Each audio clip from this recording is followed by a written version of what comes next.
एक बार एक कमरे में एक पिता और उसका बेटा दोनों बैठे हुए थे। पिता पेपर पढ़ रहे थे और बेटा यानी कि मयंक, जिसकी शादी अभी कुछ साल पहले ही हुई थी, तो वो मोबाइल चलाने में व्यस्त था कि अचानक दोनों को किचन से कोई कांच का बर्तन टूटने की आवाज़ आई। आवाज़ से बेटे को तो कोई फर्क नहीं पड़ा, लेकिन पिता के कान खड़े हो गए। वो आवाज़ सुनकर तुरंत उठकर बैठे और तुरंत सवालों के तीर छोड़ने लगे। अरे क्या टूटा, कैसे टूटा, किसने तोड़ा भाई? तब पास में बैठे बेटे ने कहा, पिताजी आप क्यों अपना बीपी बढ़ा रहे हैं? मैं यहीं से बता सकता हूँ कि कांच का बर्तन किससे टूटा होगा। पिता ने कहा, बेटा बीपी तो बढ़ेगा ना, क्योंकि वो बर्तन फिर से खरीद कर तो मुझे ही लाना पड़ेगा।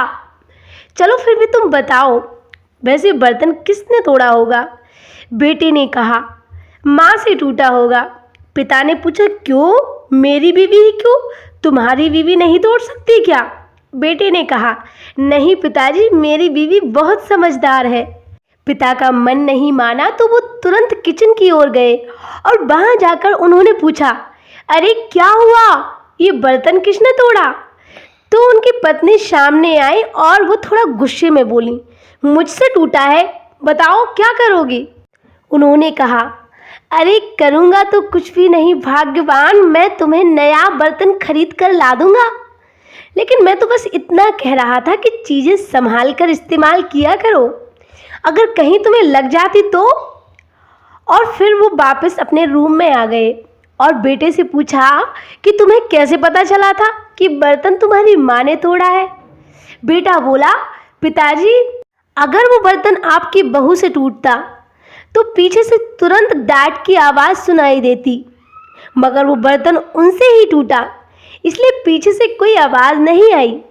पिता अपने बेटे की बात पर मुस्कुराते हुए पेपर पढ़ने लगे और यहाँ किचन में ससुर के जाते ही बहू ने सास के पैर पकड़ लिए और कहने लगी, माँ जी अब बहुत अच्छी हैं, आप हर बार मेरी गलतियाँ छुपा लेती हैं, मेरा इतना सपोर्ट करती हैं, मैं आपका किन शब्दों में धन्यवाद करूँ, आप इस दुनिया की सबसे अच्छी सास हो।